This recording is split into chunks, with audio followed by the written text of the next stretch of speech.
You are watching CIOTV by Enterprise IT World, a production of Accent Infomedia.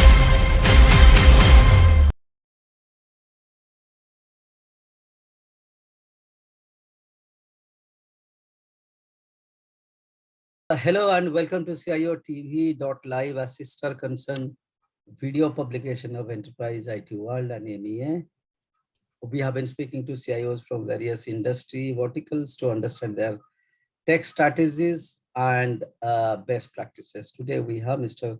Shailesh Mani, a senior CIO from very large manufacturing and trading organization out of UAE, as our guest. Mr. Shailesh, thank you very much for taking time out and speaking to CIOTV.live.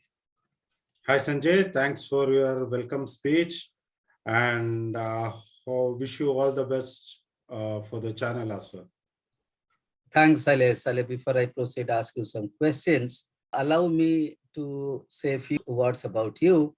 You have been an innovative thought leader with an impressive 25 years career path in various levels with a track record of delivering advanced solutions and implementing both technical and business strategies for large organizations in retail, wholesale, and manufacturing. You have been played a pivotal role in business process change management and bringing the business strategies aligned with the new digital world and having an expertise in making innovative changes in business process through digital transformation. Ladies and gentlemen, Mr. Shailesh Mani is also well experienced in handling the restructuring of the complete IT infrastructure and ERP systems to meet the global requirement of the organization. His leadership mantra is primarily about being part of the team than about leading them, which is a virtue with him. He strongly believes while intelligence and experience are essential threshold capabilities, emotional connection is the effective management philosophy. So thank you, Shailesh, once again. And the first question goes on your way. How do you see post-pandemic technology adoption in the enterprises?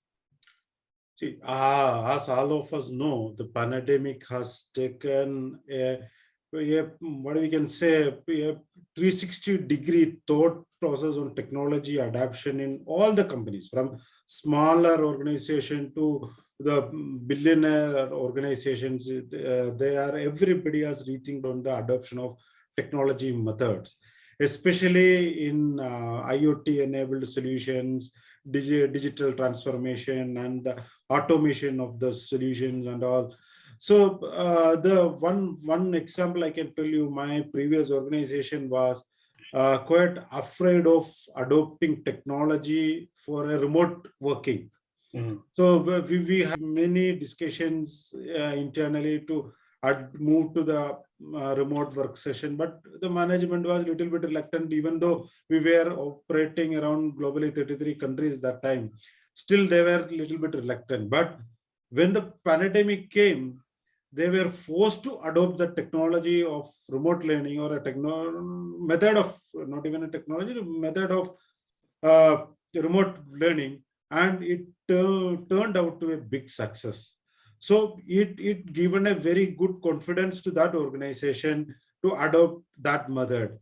Same way, the automation.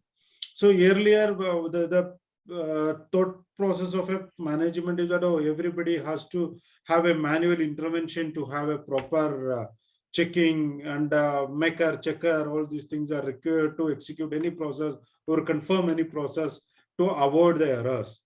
But this COVID-19 forced the organization to reduce the manpower intervention in many processes and bring the digitalization and the automation processes to the organization. And the very positive side of this approach is that this given a major technology improvement to the most of the organization and initiative to the digitalization process, which they were quite reluctant to do it because of acceptance issue from the decades they were following one process. The change management was a big issue.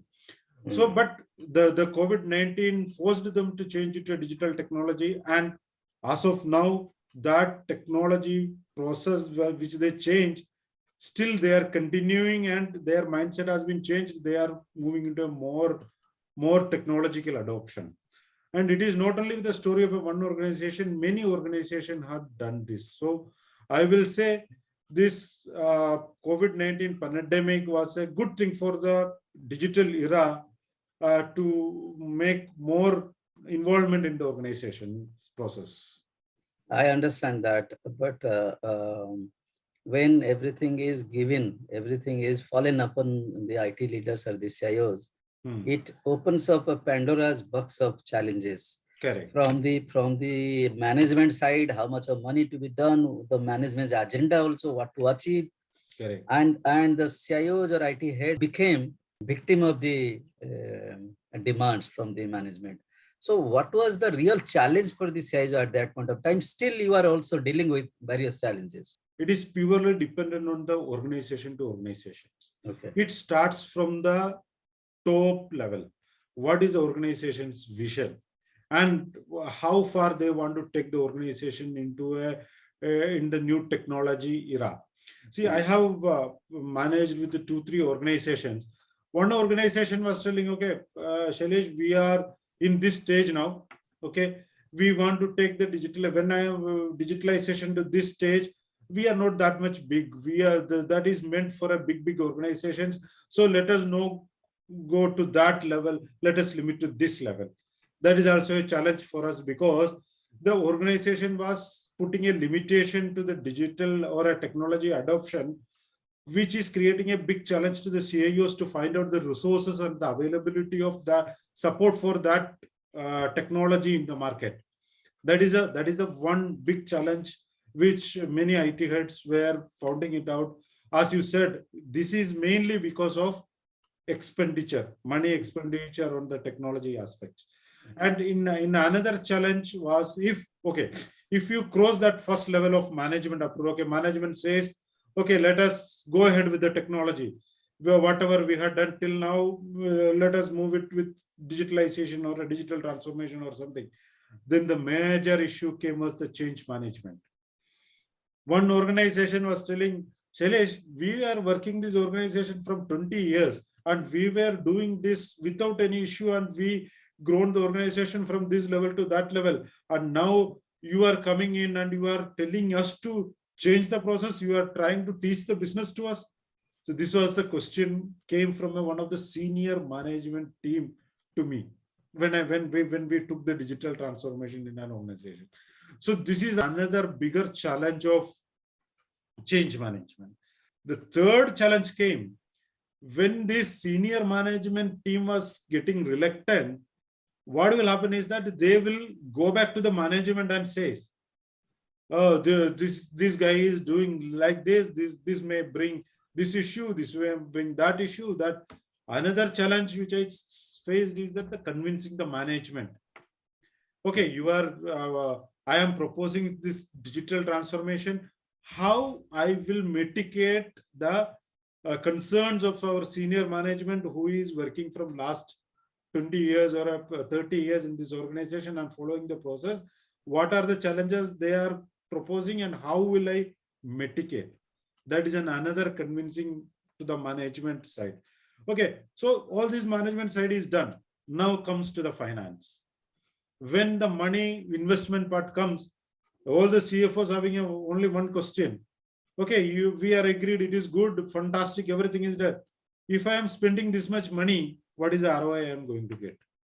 See, in some of the IT investments, defining the ROI is very difficult.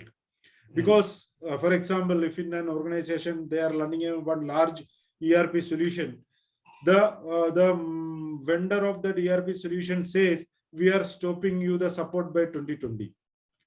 So we are forced to change into the new version of that solution, which may cost another $200,000 investment to that. We cannot show an ROI to the finance to that. Then that is another challenge. So finance team, convincing the finance team and all other things are another challenge. Then all these are functional and managerial challenge. When it comes to the technology side, The problem is retaining the efficient talent for that technology migration duration. See, if you are starting a digital transformation and the team member with you is having plenty of knowledge, he is carrying a lot of experience and a lot of knowledge from that organization. And when we start the digital transformation and it goes in the middle, if that talent is saying, no, I'm resigning, I have got another opportunity, I'm leaving, then it's a big challenge to the IT head or a CIO, because it is his KPI to deliver the project on time, on cost. And as an individual, he cannot deliver the project, his team delivers the project. If one key person from that team leaves the organization, then it will be another bigger challenge for them for completing the project. In connection with that, another challenge comes is that finding out the right resource own budget from the market.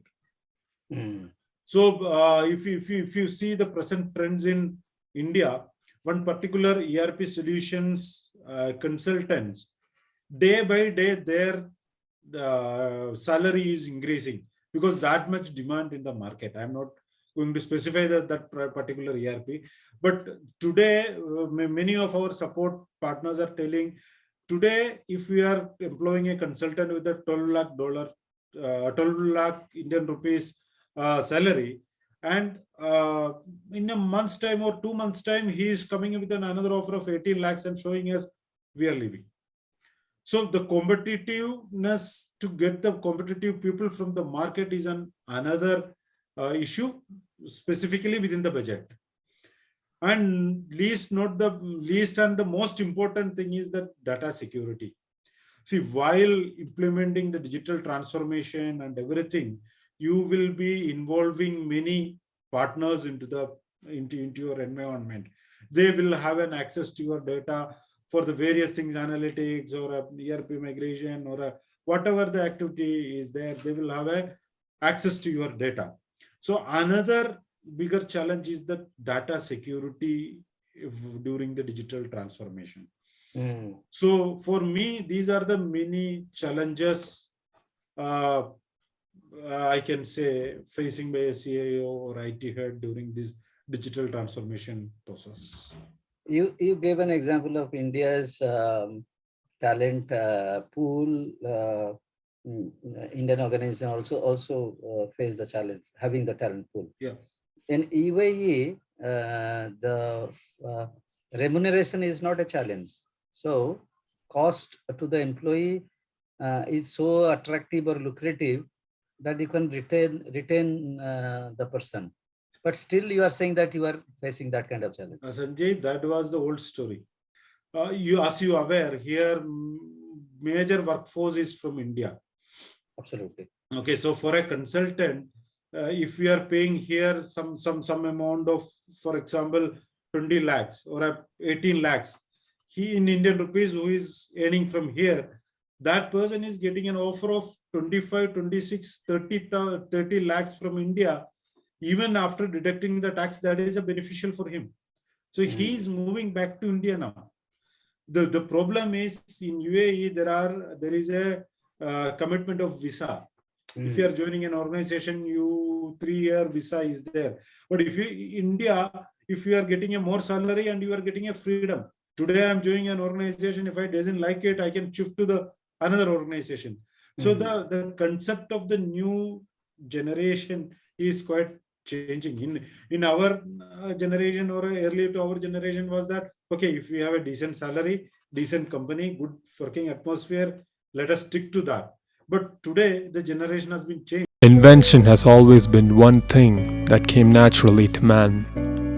From the great ancestor of us all who discovered the wheel, we have been moving forward with each step of our evolution to build bigger and greater things. Monuments and pyramids to technological marvels, making sure we stay one step ahead of the world around us. At Finesse, we have reached an important milestone in that journey. What began with the wheel is now our evolution, with the digital transformation of businesses being the crux of the whole operation. Whether it be by improving aspects of robotic automation to improve workflow in the manufacturing sector, or developing artificial intelligence and chatbots almost ready to pass the Turing test, we can safely say we are at the cutting edge of what technology has to offer mankind. The man who built the first wheel would love to see what his invention has left us with. A path forward we climb in ways never imagined. For as someone said, if you're setting out to do something, do it with finesse.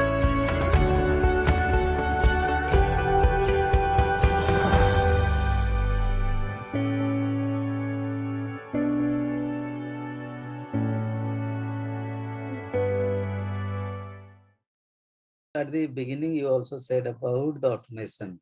Yeah. Automation, say RPAs kind of technologies which can reduce engagement of people, resources. So you have seen these technologies being implemented. You are in retail, you are in distribution, you are in manufacturing and distribution nowadays. So how do you see the technology being utilized? One is automation, obviously, RPA kind of thing, which can help you rely less on manpower than the technology. See, it is purely, again, depends on the organization to organization, I will say. Some of the organization, for example, a pharmaceutical company. I was working with a pharmaceutical manufacturing company. There, you cannot put everything on technology. So each stage, there is a manual intervention is required, means required. So there, we cannot complete automatic. Yeah, we can automate the process, but the manual intervention is required in each stage to verify whether it is correct or not, or correct or not. For example, if it is in a distribution industry, yes, this automation can work. The electronics, warehouse management and all those things, up to an extent, implementation of technology can work. But everywhere, we cannot say that in general, technology implementation reduces the effort of the manpower, reduces the errors in the organizations, but we cannot say we can remove the manpower intervention completely.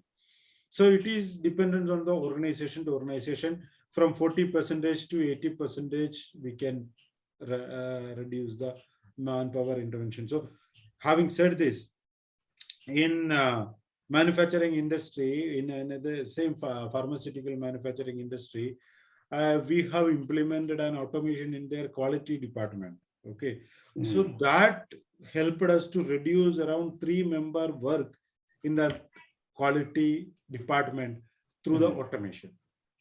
So it is depend on the process to process and the organization to organization. Okay, coming to specific industries, manufacturing and trading these days, Middle East and Africa, that region or UAE region is not known greatly about manufacturing. Okay. So the region or the entity has to do something differently. It has to go through stringent industry 4.0, automate everything, make it sensor based. So the production or the quality, everything becomes world standard. Then only it can create a niche, isn't it? Correct. Otherwise, catching up with other, leading manufacturing countries will be very difficult. At the end of the day, it is an effort which the country is wishing. The UAE is wishing that there should be manufacturing. Correct. So, where the digital transformation is, as far as manufacturing is concerned. Okay. So as you said, Middle East was not known for manufacturing industry much. There was a very, very limited manufacturing. I mean, oil and gas related manufacturing industries was there.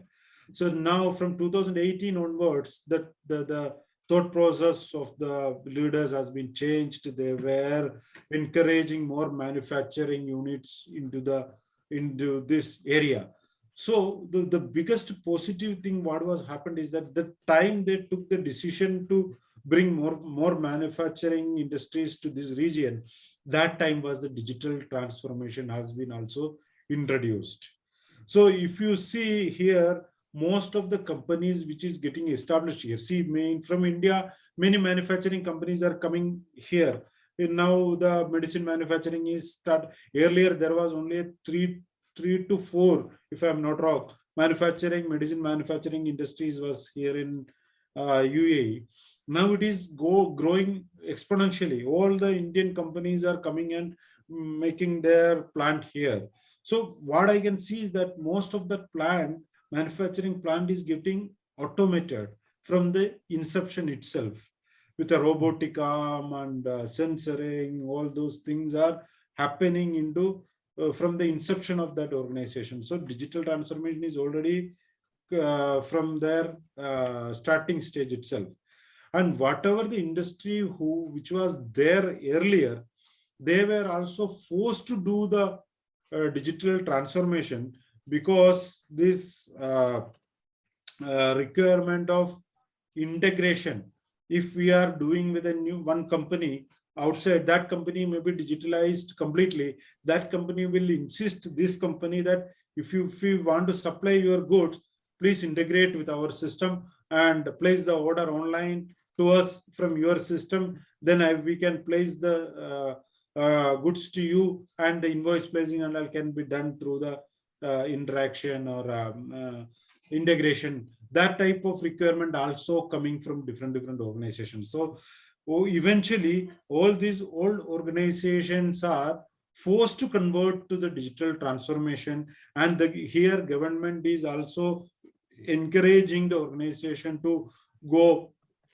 paperless and adopt more technology. If you are here from 2022 onwards, the complete government transactions gone digital. It has been paperless now here in UAE. So that type of initiatives are coming from the government side itself. So most of the organizations are getting into a digitalization process now. It is both manufacturing and trading business, both are getting into that era. Correct. All right. The other challenge for any CIO in the lifetime and specifically now is the cybersecurity. Aramco being hacked. I mean, you name any organization in Middle East, in GCC countries. See, cybersecurity in UAE, it's the biggest challenge. Most of the companies are getting attacked here. Last year also, if I'm not mistaken, around 5,600 companies were attacked by the ransomware last year. From I had read from somewhere like that.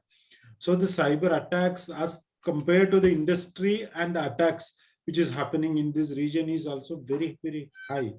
The problem here is most of these organizations are quite old. It is started from the 40 years, 30 years, 25 years old organizations, and which is running by the veterans. So these veterans are not able to understand the importance of the cybersecurity, and they were very reluctant to invest into that. See, most of the companies, wherever they are running with a very big software solutions also, are very, very reluctant to invest into an IT security. That means they are not understanding the IT security in a correct way.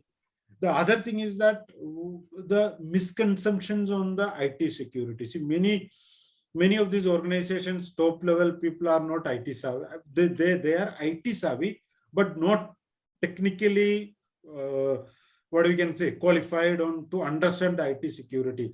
What they are doing is that they are going into the Google, they are going into the public platforms, and whatever is seeing there, they are thinking that it is the correct. So that is another challenge, to convince the senior management also the importance of the cyber security, and make them understand that whatever you are seeing somewhere is not the correct security aspects. So I will say that knowledge is always dangerous, we can say. So that is the attitude or happenings in many of the organizations, which I also not exempted from this. I also faced it that, but in a what we can say systematical way, we have to convince them what is that. Then we have to become a trainer for them to make them understand, convince them the same thing. And this was the another challenge which I saw in security. And another thing is coming is that due to these acquisitions and mergers, if you are acquiring a new company, I mean, which is established very limited time, that will have a much better cybersecurity setup. And your parent company, which is taking over maybe a legacy company, which is having a 30 to 40 years of incorporation, and their cybersecurity might not be that much strong. And the top management CIO IT person will be sitting on this parent company, and they were not understanding why they were spent that much IT security in that new company. So this understanding of technology, person's understanding also is creating a cybersecurity issue here. Like that, one incident has been happened. One company has took over a small company, and this company was not given importance to the data of that small company. Through this ransomware, it has been entire data has been blocked. So such scenarios are happening in this way. And again, the main challenge of cybersecurity or IT security also the what you can say change management from top to bottom. That is the thing. So in nutshell, your advice is that the change management needs to be taken care of. Exactly. And you said that ransomware, this is it your privacy being compromised, your privileged accounts being compromised. So the way the access is done to your server, core data center, that is being compromised also. People are talking about zero trust these days, zero trust access. So where the CIOs or the CISOs to invest? Is it the AIs, BIs, or the cybersecurity to understand in depth, learn more so that they can support their organization in a better way? Correct. See, again, even I will say it is a 50% of problems from the CISO or CIO side. The problem is that management doesn't understand. For example, if we are telling to Windows 2018 is support is over, it is vulnerable, you have to upgrade to a new version, then the question, why? It is working fine. Then why you want to invest the money? So that query comes, but they are not understanding the importance of taking the necessary steps or investments. That is the biggest issue. And the reason for this attacks are coming. We are talking about a zero trust environment. How many management team agrees with that? How many of them will understand and to go ahead to that?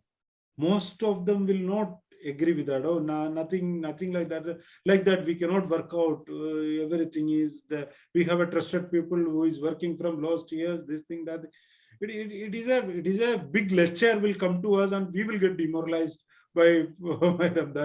That is sometimes it happens. And we are talking about this BI analytics and automation of RPA. See, if you say in up to an extent, it has been helped many organizations to take decisions and the better visibility onto the their business and all those things. See, what is happening in another scenario which is happening in this market is the old generation is transforming the business into the new generation. I mean, the father's era is going out, the son's era is coming in the local market, local oriented institution as well as Indian oriented institutions also. That transition is happening now. See, this young generation is quite aware of this technology transformation and the technology aware because they have got studied in UK, US, and they're known to the world and known to the technology developments in the various sector. So they are adopting this RPA analytics and BI tool to take the decisions and having a better visibility. They understand the importance of these things. So due to this, it is a more importance of this RPA and business intelligence and analytics is coming into the picture, and many of the organization is working towards that, and it automatically improves the efficiency of the organization and efficiency of the entire team, and it helps in the manufacturing industry to increase the production capacity and reduce the manufacturing costs. So in the BA report, they can identify where more time is consuming or more wastage where it is coming, and remedies can do it simultaneously. So it is helping them in way to taking decisions, reducing the cost, increasing the production capacity, and in another way reducing the manpower cost also. So RPA is also coming in a big way into the market for this technology as a technology advantages. Okay, last question is, in global scenario, so many new things are happening. You need to learn from each other. So what is your advice from your experience to the peer group? Okay, see, what I am believing is that our team is the biggest asset for us as a CIO. So if you ask me, we should not be a micromanaging leader. We should not be a boss. We should be a leader. We should give a comfort level to the team that, okay, if anything goes wrong, yes, our team leader is with us, or we are having you should give a freedom to your team member along with the ownership and the responsibility. This has to go together. If you are giving a freedom to them, you should make them responsible, and the ownership should be lying with them. That is one point from my side, which I experienced, and touchwood I succeeded on that method of approach.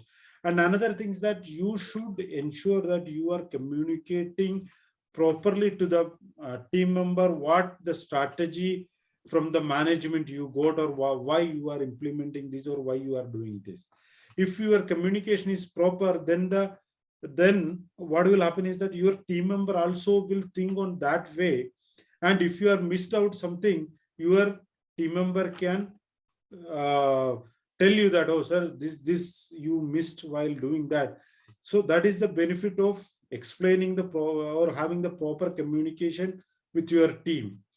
And another thing is that if you are having a 10-member team in your team, you as a leader, you should be able to understand what is the weakness of one person, what is the strength of one person.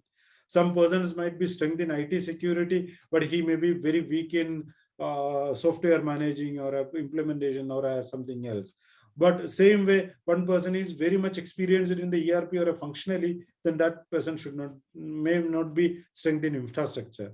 So we should understand the team for their strength and benefit, weakness. And another thing I will say is that we should always initiate an activity of a team building process. See, all the teams are working for you every day in silos, in their respective areas. So see, as a human being, every individual is having their own egos, their own problems, their own this thing. To ease out this, you need to have a healthy relationship between your team members. To do that, you should be having a periodic team building activity or get together or something like that to enable the team active, to enable them in a teamwork and all those things. And not the least, which I always suggest, is that reward your team members.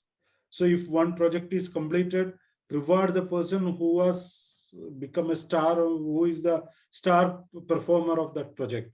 So if you have that initiative, then you can see a competition between your team members to be reached to that level. So these are some thoughts which I learned from my experience for the effective teamwork or stay the team productive. All right, thank you, Mr. Shailesh Mani, for taking time out and speaking to CIOTV.live. Stay safe and be progressive in your thoughts. Thank you. Thank you, Sanjay. So ladies and gentlemen, that was Mr. Shailesh Mani, a very senior CIO or IT leader who has got legacy on his back. If you have any question or query, you can drop me a mail. The mail ID will be given at the end of this conversation. Thank you and stay safe.